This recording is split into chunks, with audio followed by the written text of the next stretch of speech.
नमस्कार, मैं हूं आपके साथ ज्योति श्रीवास्तव और आप देख रहे हैं सी न्यूज़ भारत। आज खबरें अब तक में हम बात करेंगे बिहार की सियासत में आए उस भूचाल की जिसने रातों रात पूरे सूबे का राजनीतिक नक्शा ही बदल दिया है। साथ ही हम बात करेंगे मिडिल ईस्ट में मचे उस कोहराम की जिसने दुनिया को दो धड़ों में बांट दिया है। और आखिर में आपको ले चलेंगे उत्तर प्रदेश, जहां सीएम योगी ने कपिल देव के साथ मिलकर स्वास्थ्य सेवा के मैदान पर हेल्थ सिक्सर लगाया है। लेकिन इन सभी खबरों को विस्तार से जानने से पहले चलिए एक नजर डालते हैं इस वक्त की टॉप हेडलाइंस पर। अमेरिका की रूस को छूट, कहा 30 दिन तक भारत को बेच सकते हो तेल। यूपीएससी सिविल सेवा परीक्षा 2025 का रिजल्ट जारी, अनुज अग्निहोत्री ने किया टॉप। इलेक्शन कमीशन ने केरल विधानसभा चुनाव तैयारियों को लेकर कोच्चि में राजनीतिक दलों संग बैठक की। ओडिशा के कटक पहुंचे गृह मंत्री अमित शाह, 2026 तक नक्सलवाद खत्म करने का वादा दोहराया। तेहरान समेत कई इलाकों में इजरायली सेना ने की एयर स्ट्राइक। नागपुर बारूद फैक्ट्री ब्लास्ट में मरने वालों की संख्या बढ़कर हुई 20, आज सुबह एक और महिला की मौत। अब तक 30 से ज्यादा ईरानी जहाजों को डुबाया, अमेरिका का दावा। छत्तीसगढ़ के जशपुर जिले में बस पलटने से 5 लोगों की मौत, 20 घायल। सोने चांदी की कीमतों में भारी उठापटक, 1,60,000 प्रति 10 ग्राम पहुंचा गोल्ड, सिल्वर भी महंगी। पश्चिम एशिया में तनाव से बाजार धड़ाम, सेंसेक्स 730 अंक टूटा, निफ्टी 24,600 के नीचे। तो चलिए शुरू करते हैं खबरों का सिलसिला और सबसे पहले बात करते हैं अपने पहले मुद्दे के बारे में। 2 दशकों तक बिहार की सियासत के निर्विवाद धुरी रहे नीतीश कुमार ने गुरुवार को राज्यसभा जाने का पत्ता क्या फेंका। सूबे की राजनीति 360 डिग्री पर घूम गई है। चाणक्य कहे जाने वाले नीतीश ने अपने चारों सदनों का सदस्य बनने का सपना तो पूरा कर लिया, लेकिन पीछे छोड़ गए हैं सत्ता का एक ऐसा खाली सिंहासन जिस पर अब पहली बार बीजेपी का कमल खिलने जा रहा है। बिहार के इतिहास में ये वो पल है जिसका इंतजार भगवा खेमा सालों से कर रहा था। मुख्यमंत्री की कुर्सी से नीतीश की विदाई और दिल्ली के दंगल में उनकी एंट्री ने एनडीए के भीतर शक्ति संतुलन को पूरी तरह बदल दिया है। आपको बता दें, बिहार की सियासत में गुरुवार को वह महाभूकंप आया जिसकी आहट तो लंबे समय से थी, लेकिन झटके इतने तेज होंगे किसी ने सोचा नहीं था। बिहार के इतिहास में पहली बार बीजेपी का मुख्यमंत्री बनने का रास्ता साफ हो चुका है और इसी के साथ पटना की सड़कों से लेकर दिल्ली के गलियारों तक गदर मच गया है। नीतीश कुमार ने अपने सोशल मीडिया पर यह लिखकर सबको चौंका दिया कि वह पिछले 2 दशक से राज्यसभा जाने की ख्वाहिश पाले हुए थे, लेकिन उनके इस मोह ने जेडीयू के भीतर वो आग लगा दी है जिसे बुझाना अब नामुमकिन लग रहा है। पटना में मुख्यमंत्री आवास के बाहर हाई वोल्टेज ड्रामा देखने को मिला। कार्यकर्ताओं का गुस्सा 7वें आसमान पर है। जेडीयू के ही कद्दावर नेता संजय झा को उग्र भीड़ के बीच से जान बचाकर भागना पड़ा, तो वहीं बीजेपी कोटे के मंत्री सुरेंद्र मेहता की गाड़ी को जेडीयू समर्थकों ने बीच सड़क पर बंधक बना लिया। कार्यकर्ताओं में ये टीस इसलिए है कि जिस गठबंधन को उन्होंने खून पसीने से सींचा, उसकी कमान अब पूरी तरह बीजेपी के हाथ में जारी है। इधर बीजेपी के भीतर मुख्यमंत्री की कुर्सी के लिए महासंग्राम छिड़ा हुआ है। रेस में सबसे आगे सम्राट चौधरी का नाम है, जो फिलहाल गृह मंत्रालय संभाल रहे हैं और अमित शाह के खासम खास माने जाते हैं। कुशवाहा समाज से आने वाले सम्राट को सीएम बनाकर बीजेपी न केवल बिहार के लवकुश समीकरण को साधना चाहती है, बल्कि इसका सीधा असर पड़ोसी राज्य उत्तर प्रदेश की 40 से ज्यादा विधानसभा सीटों पर डालने की तैयारी में है। रेस में केंद्रीय मंत्री नित्यानंद राय भी पूरी ताकत से डटे हैं। यादव समुदाय से आने वाले नित्यानंद को आगे कर बीजेपी लालू यादव के कोर वोट बैंक में सेंध लगाने का बड़ा दांव खेल सकती है।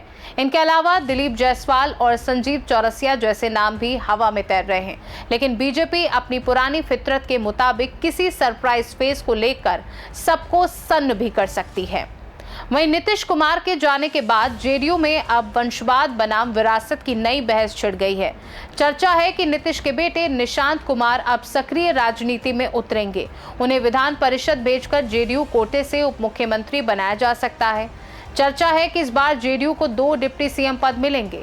एक पद निशांत कुमार के पास जा सकता है, जबकि दूसरा किसी सवर्ण जैसे विजय चौधरी या अति पिछड़ा वर्ग के नेता को दिया जा सकता है। आपको बता दें, बिहार के इस बदलाव की गूंज उत्तर प्रदेश में भी सुनाई दे रही है।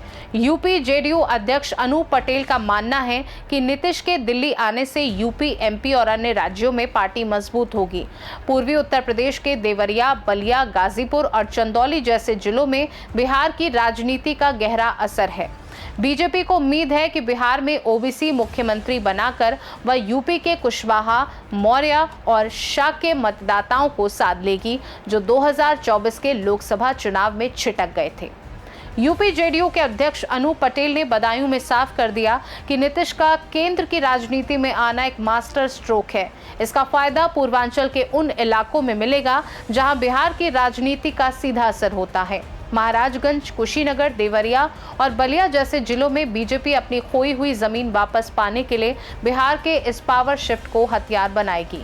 कुल मिलाकर बिहार की सत्ता की मलाई अब बीजेपी के पास है और जेडीयू अपने अस्तित्व की नई जंग लड़ने को तैयार है। नीतीश कुमार ने जाते जाते ये तो कह दिया कि नई सरकार को उनका मार्गदर्शन मिलता रहेगा, लेकिन हकीकत ये है कि अब बिहार की चाबी पूरी तरह कमल के पास जा चुकी है। बिहार की राजनीति अब उस मोड़ पर है जहां से पीछे मुड़ने का कोई रास्ता नहीं है। खैर, बढ़ते हैं अपनी अगली खबर की ओर। बिहार की सियासत से इस वक्त की सबसे बड़ी खबर आ रही है, जिसने न सिर्फ पटना के पारे को 7वें आसमान पर पहुंचा दिया है, बल्कि दिल्ली के सत्ता गलियारों में भी हलचल तेज कर दी है। सुशासन बाबू यानी नीतीश कुमार अब बिहार की कमान छोड़कर दिल्ली के दंगल में उतरने जा रहे हैं। ये सिर्फ एक नेता का इस्तीफा नहीं, बल्कि बिहार की उस समाजवादी त्रययुग का अंत है, जिसने पिछले 5 दशकों से सूबे की तकदीर और तस्वीर को अपने हिसाब से लिखा था। आपको बता दें, पटना की सड़कों पर आज इतिहास लिखा जा रहा है। सुबह 10:54 पर जब नीतीश कुमार ने एक्स पर अपना भावुक पोस्ट साझा किया, तो मानो बिहार की राजनीति का एक पूरा का पूरा पुस्तकालय बंद हो गया। नीतीश ने साफ कर दिया कि वह अपने जीवन की अंतिम राजनीतिक इच्छा पूरी करने जा रहे हैं, और वो है विधानसभा, विधान परिषद और लोकसभा के बाद अब राज्यसभा की सदस्यता। लेकिन इस इच्छा के पीछे की कहानी इतनी सरल नहीं है। ये स्क्रिप्ट पिछले 15 दिनों से अमित शाह के चाणक्य नीति वाले कमरे में लिखी जा रही थी। किंग मेकर रही बीजेपी अब खुद किंग बनने की दहलीज पर है और नीतीश कुमार को एक सम्मानजनक विदाई देकर दिल्ली भेजने का ऑपरेशन लोटस सफल होता दिख रहा है। खास बात यह है कि इस पूरी सियासी उठापटक के केंद्र में नीतीश कुमार के बेटे नीतीश कुमार का नाम सबसे ऊपर है। जो निशांत अब तक अध्यात्म और निजी जीवन की ओट में छिपे थे, अब वे बिहार की सत्ता में सेमीफाइनल में उतर चुके हैं। सूत्रों की माने तो अमित शाह ने जेडीयू के 3 चाणक्य ललन सिंह, संजय झा और विजय चौधरी के साथ मिलकर ये फुल प्रूफ प्लान तैयार किया। चर्चा थी कि नीतीश के करीबी मनीष वर्मा राज्यसभा जाएंगे, लेकिन बीजेपी ने परिवार कार्ड खेलकर निशांत का नाम आगे बढ़ाया। फरवरी के आखिरी हफ्ते में अमित शाह और निशांत की मुलाकात ने इस सौदे पर मोहर लगा दी। नीतीश को उनकी पुरानी इच्छा याद दिलाई गई और उन्हें बताया गया कि 2026 के बाद राज्यसभा की सीटें खाली नहीं होंगी, इसलिए अभी नहीं तो कभी नहीं। आपको बता दें, बिहार ने 1970 के दशक में जेपी आंदोलन की कोख से 3 महानायकों को जन्म दिया था। पहले लालू प्रसाद यादव, जिन्होंने पिछड़ों को आवाज दी, लेकिन आखिर में परिवारवाद के दलदल में फंस गए। आज उनकी विरासत तेजस्वी के कंधों पर है। दूसरा, रामविलास पासवान, दलित चेतना के वो मौसम विज्ञानी जिन्होंने हमेशा हवा का रुख पहचाना, लेकिन अपनी पार्टी की चाबी बेटे चिराग पासवान को सौंप गए। और तीसरा, नीतीश कुमार, सुशासन बाबू, जिन्होंने बिहार को जंगल राज से निकाला, विकास की नई लकीर खींची, लेकिन आखिर में वे भी उसी मोड़ पर खड़े हैं जहां अपने बेटे के राजनीतिक भविष्य को सुरक्षित करना उनकी प्राथमिकता बन गई है। हालांकि पार्टी के भीतर सब कुछ ठीक नहीं है। जेडीयू के सबसे पुराने सिपाही विजेंद्र प्रसाद यादव ने 4 मार्च को नीतीश को रोकने की आखिरी कोशिश की, लेकिन तब तक नीतीश नामांकन पत्र पर हस्ताक्षर कर चुके थे। अब जेडीयू कार्यकर्ता सड़कों पर हैं। वे संजय झा और ललन सिंह को विभीषण मान रहे हैं, क्योंकि उन्हें लगता है कि पार्टी को बीजेपी के हाथों गिरवी रख दिया गया है।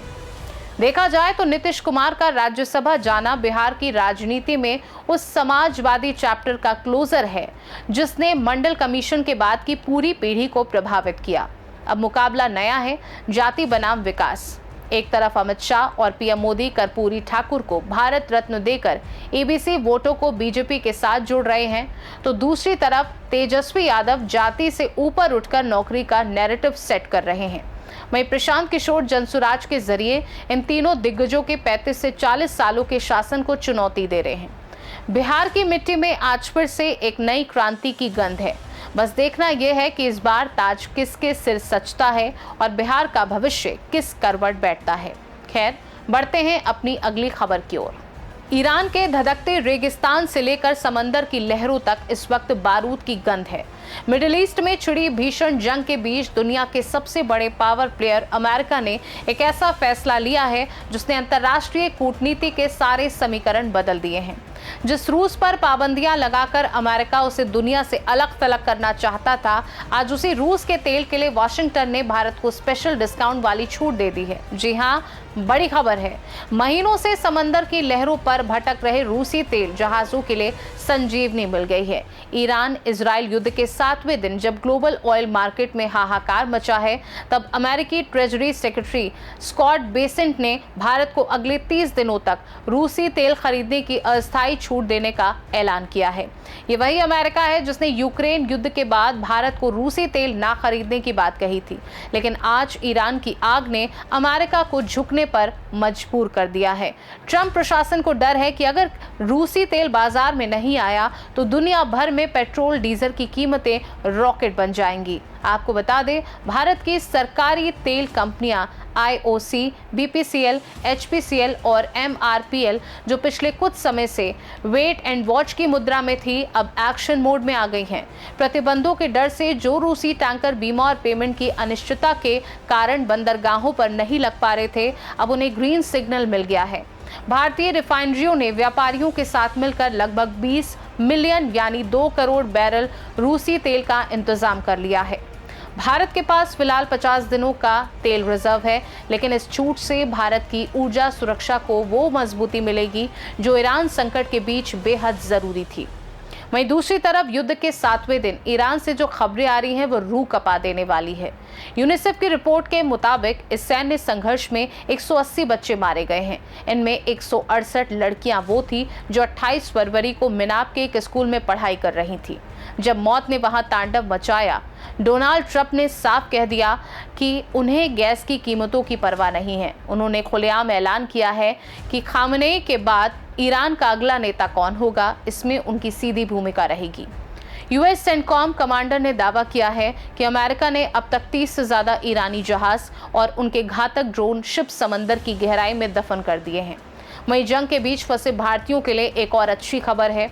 एतिहाद एयरवेज आज से 19 मार्च तक भारत के 8 प्रमुख शहरों दिल्ली, मुंबई, बेंगलुरु, कोच्चि, कोलकाता के लिए अपनी उड़ानें फिर से शुरू कर रहा है। ये मिडिल ईस्ट में फंसे उन हजारों लोगों के लिए किसी वरदान से कम नहीं है जो कनेक्टिविटी बहाल होने का इंतजार कर रहे थे। कुल मिलाकर ये घटना साबित करती है कि आज की तारीख में भारत की विदेश नीति कितनी मजबूत है। एक तरफ भारत ने ईरान के सर्वोच्च नेता के निधन पर शोक व्यक्त कर अपनी पुरानी दोस्ती निभाई, तो दूसरी तरफ अमेरिका से अपनी शर्तों पर तेल की छूट भी हासिल कर ली। ट्रंप भले ही कहें कि गैस की कीमतें बढ़ी तो बढ़ती रहें, लेकिन भारत ने अपनी चालाकी से अपने नागरिकों को उस महंगाई की आग से बचा लिया जो ईरान युद्ध की वजह से लग सकती थी। अगले 30 दिन अंतर्राष्ट्रीय बाजार और भारत की अर्थव्यवस्था के लिए गेम चेंजर साबित होने वाले हैं। खैर, जाते जाते आपको एक और अहम मुद्दे से रूबरू करा देते हैं।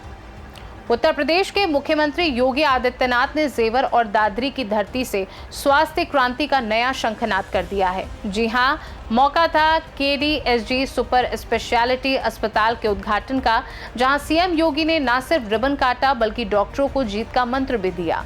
उन्होंने क्रिकेट के मैदान की उस ऐतिहासिक दहशत की याद दिलाई जब कपिल देव को देखते ही पाकिस्तान की टीम आधी हार मान लेती थी।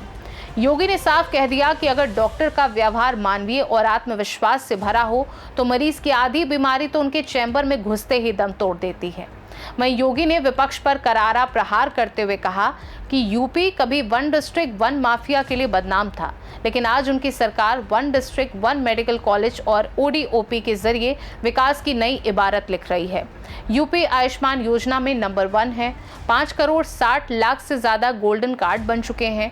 गरीबों को अब इलाज के लिए दर दर भटकने की जरूरत नहीं है। उन्हें 5 लाख तक का कैशलेस इलाज मिल रहा है।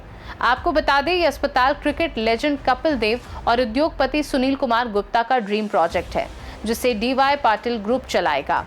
200 करोड़ की लागत, 300 बेड, अत्याधुनिक मॉड्यूलर ओटी, कैथ लैब और कैंसर से लेकर न्यूरोलॉजी तक का टॉप क्लास इलाज होगा। इस अस्पताल से क्षेत्र के लगभग 1000 लोगों को नौकरी मिलेगी। मुख्यमंत्री ने जाते जाते भरोसा दिलाया कि नोएडा सिर्फ यूपी का नहीं बल्कि देश का ग्रोथ इंजन है। यहाँ एशिया का सबसे बड़ा एयरपोर्ट आ रहा है। देश का 55% मोबाइल प्रोडक्शन यहीं हो रहा है और अब KDSG जैसे अस्पताल इसे हेल्थ टूरिज्म का हब बनाएंगे। कपिल देव ने भी मुख्यमंत्री का आभार जताते हुए वादा किया कि अस्पताल स्वास्थ्य सेवाओं में वर्ल्ड कप जैसा स्टैंडर्ड सेट करेगा। तो आज हमने देखा कि कैसे बिहार की समाजवादी त्रय एक बड़ा अध्याय आज इतिहास के पन्नों में दर्ज हो गया है। नीतीश कुमार का राज्यसभा जाना सिर्फ एक पद का त्याग नहीं, बल्कि एक नई पीढ़ी के उदय और बीजेपी के बढ़ते वर्चस्व का संकेत है। वहीं अंतर्राष्ट्रीय मंच पर भारत की कूटनीति ने एक बार फिर साबित कर दिया कि दुनिया की जंग चाहे कहीं भी हो, भारत अपने हितों की रक्षा करना बखूबी जानता है। फिलहाल खबरें अब तक में आज के लिए बस इतना ही। फिर आपसे मुलाकात होगी कुछ और नई खबरों और उनके पीछे छिपे बड़े सच के साथ। नमस्कार।